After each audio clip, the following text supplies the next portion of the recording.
Hello and welcome, PocketWatch here, and it's about time for another episode of Umineko Tsubasa. So let's continue our story because we are nearing the end. We are nearing the end of Tsubasa, and I don't know what to do next, you know? Like, should I play some other, like, Umineko game or not? I don't know. You can let me know in the comments.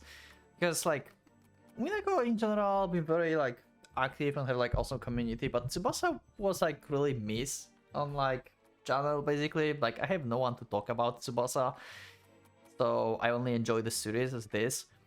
But like Umineko is like the best enjoyed if you can like talk with others about like what you're reading currently and stuff, you know. But anyway, yeah, you can let me know if I should play something after Tsubasa or not. But yeah, we have like 3 stories it seems, and like story 20 that's like spoiler for some reason. It's closed, I don't know. I still didn't show the weird blue-haired character that we see in the opening of the series. Of this version of the game. It's like, she's probably going to be in one of these, right? Or maybe even in this one. Anyway, let me just continue. I'm not going to talk because this is a short series, so yeah, let's go. Letter from the Summoner. Last time we had like letters from basically like the Valentine's letters in general. Now we have a letter from the Summoner, a letter from the old Summoner talking about the miracles of magic and the importance of the vessels. It is meant for those who aspire to go down the same path. Let's go. Let's go, Kinzo. Show me your madness. Importance of vessels, huh? So this is going to be about stakes and maybe also like Dlanor and stuff, maybe. The abundance of miracles brought to life by magic literally occurred as miracles in the real world. Miracles that occur in the human world can perhaps be compared to seeing an ice pillar in the middle of summer. Oh, but its very nature, ice appearing midsummer, is a miracle. Ah, that's a very nice CG, like it. The magical miracle, ice forming midsummer under the blazing sun, can be possible. But of course, it instantly melts under the hot summer sun, so the form of the ice, and by extension the miracle, both disappear. That's depressing though. So instead, we can treat this as a magical quest. Yeah, magical quest to try keeping a huge sheet of ice from melting for a long while under the sun. To create an even bigger sheet of ice, even more magical power would be necessary. Could be the ice from melting for a longer period of time. Even more magical power would be necessary. Yeah, obviously, the bigger thing, the more power you need. Yeah. Think about it this way. You have magic that brings about a great miracle for one moment, as well as magic that brings about a tiny miracle for eternity.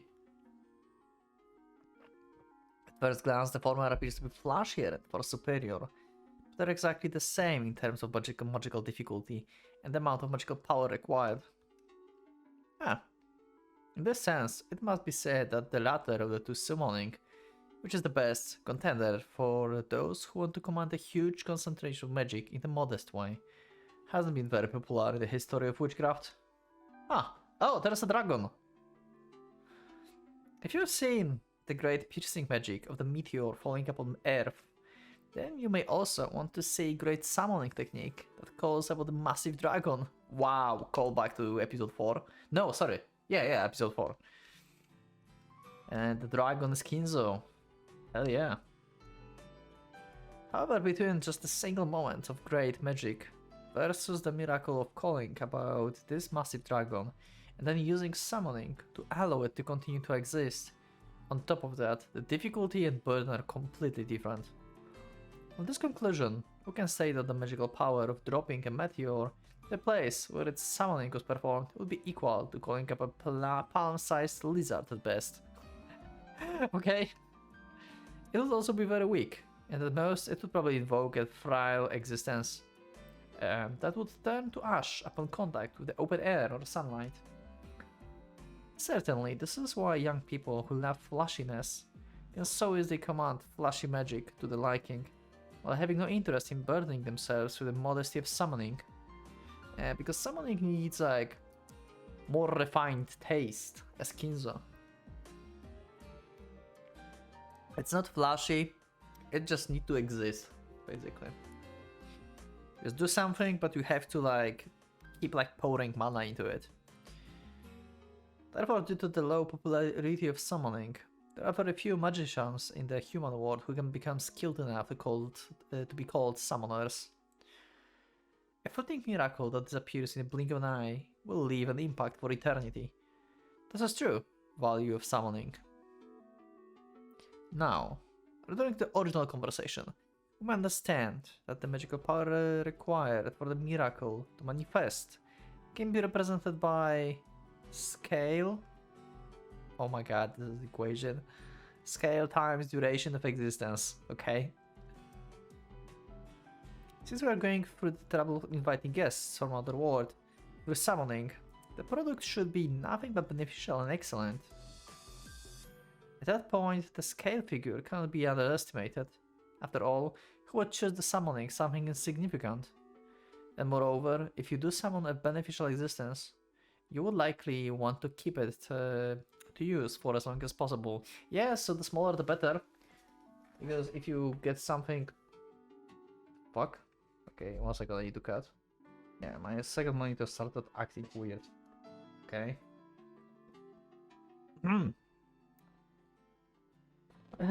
Yeah. Basically, it's best to have the longest duration of existence possible, yep. Understandably, it is quite difficult to balance out both scale and duration of existence.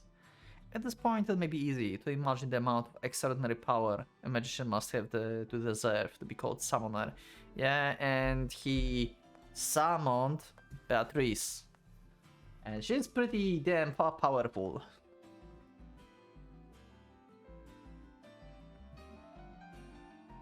Unfortunately, such immense magical power cannot be attained when within an entire human lifetime worth of training. That's what is most important is the concept of preparation. The main fuel for magical miracles is supplied through wild enthusiasm, which converts into magical power. If this is difficult to understand, just imagine your physical strength normally. Assume there is a heavy luggage in front of you, and you have to carry it to the designed area. If you carry it there with no tricks or cheat involved, it will comparatively require both arm strength and strength of the body. However, if for example, there was a cart, a lever system, or an easily graspable handle on the luggage, and you also know the procedure from the past experience, carrying this luggage would be much less difficult. Yep, everything is with the experience and with like provided tools. In Magic the same concept exists, yep. Much of this consists of the preparation of magic circles and the usage of catalysts.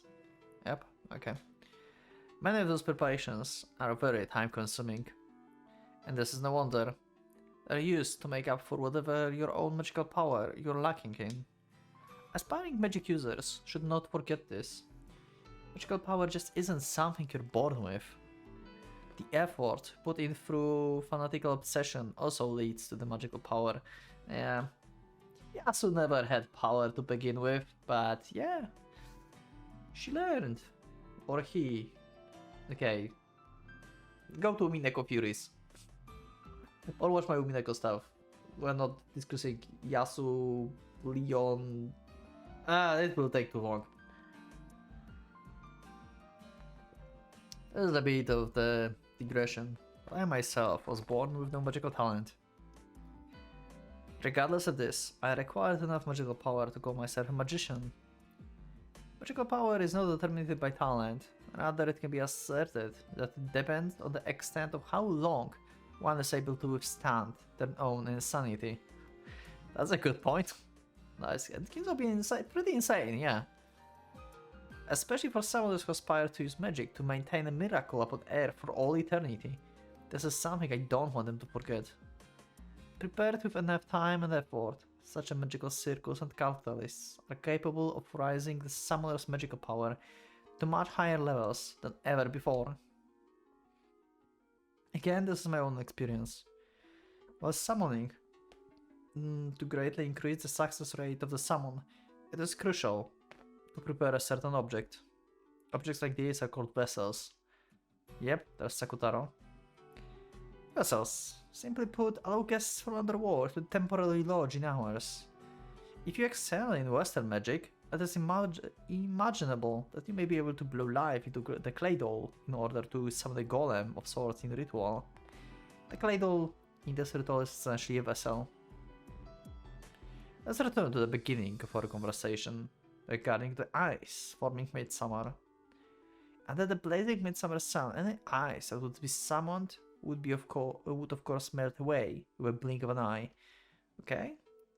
However, if this ice were to be summoned with a prepared cooler box that could block out the heat and rays of the sun, and it were compared with the time that these preparations were made, it would take much longer for it to melt. Ice should now be able to continue to exist midsummer. Good point. To visitors from other worlds, the worlds of humans is essentially similar to the blazing sun. Oh, I didn't thought about this analogy. This is very interesting. Right. They cannot exist in real world. Also dual pistols. To manifest there, they would need a maintaining vessel. Needless to say, if you're trying to summon a visitor from another world without being competent enough in summoning, they will not reach the domain of humans, but instead the void. As long as humans are aware that they were born in the human world, it would be wise for them to give up the far-off dream or of even calling something to the void without preparing a vessel. Vessels should be also suitable for calling up the visitor in question. Also, Beatrice doesn't have a vessel. From the perspective of magic, okay? From the perspective of magic without thinking without theory crafting, and answering in detectivistic stuff in Umineko, but purely from magic perspective. If you think about this, when Kinzo summoned Beatrice, he didn't have the vessel for her. He basically summoned a witch, made a contract with the witch, and he doesn't need vessel for this. This guy is extremely powerful. And he's batshit crazy. The more suitable the vessel is, the more powerful the manifestation will be. If you were to summon a great being while using an unbecoming vessel, one that prevents their greatness from manifesting, it will be absolutely blasphemous. Unless he thinks that the vessel for Beatrice is Shannon, that's his idea of vessel, oh, Beatrice, you will inhabit this body, basically, Can the living person be a vessel? We don't know, to be honest. Just like Shannon is the only, actually, Evatrice? Huh. Can a human be the vessel? Maybe? The stronger the being is, the stronger the vessel should be. The wiser the being is, the wiser the vessel should be. An excellent vessel is comfortable for the denizens of Underworld. Even if just anything is summoned, and this resident from Underworld, along with the miracle they bring, continues to exist, the chance this existence could become what should be acknowledged as the so-called magic item is not small at all. Okay. Some Ginzo CG, one of the generic ones. Spending half a lifetime seeking a fitting vessel for the sake of the great summon is to be expected. The persistent madness from spending your life seeking the vessel out will always lead into more magical power. Okay, so probably his idea is that Shannon is the vessel, I think. Right? From his perspective. Decide your fate and do not waste your time. Aspiring summoners just don't need practice, they must have interest in their vessels too. Feeling like you can achieve anything with your own magical power is the fallacy only those with youthful ignorance can believe. Those are a few words from the senior summoner. One instant of passion won't do it. Instant of passion won't do it. I want you to perform a wonderful summon while being prudent in making preparation through persistent ambition. I believe without a doubt that an unknown guest from another world would give you a valuable and lifelong experience.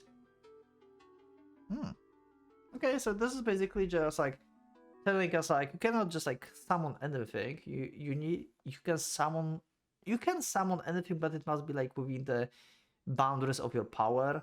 And basically having a vessel is not necessary, but it helps a lot because it won't just like make them just temporarily active, but like for longer amount of time and stuff. Okay, that's been pretty interesting. Wasn't the best story, I would say, out of Tsubasa, but that was fairly interesting. I like this perspective. I didn't thought about that. Magical beings are basically like the ice in the summer. I didn't thought about this. That's a good one. Okay, that's it for this episode. Thank you everyone for being with me for this episode. So leave a like if you like the episode, subscribe for more, check my Discord and become a member if you'd like to support me and see the episodes earlier. So thank you once again, and for Pocket Watch, it's going out.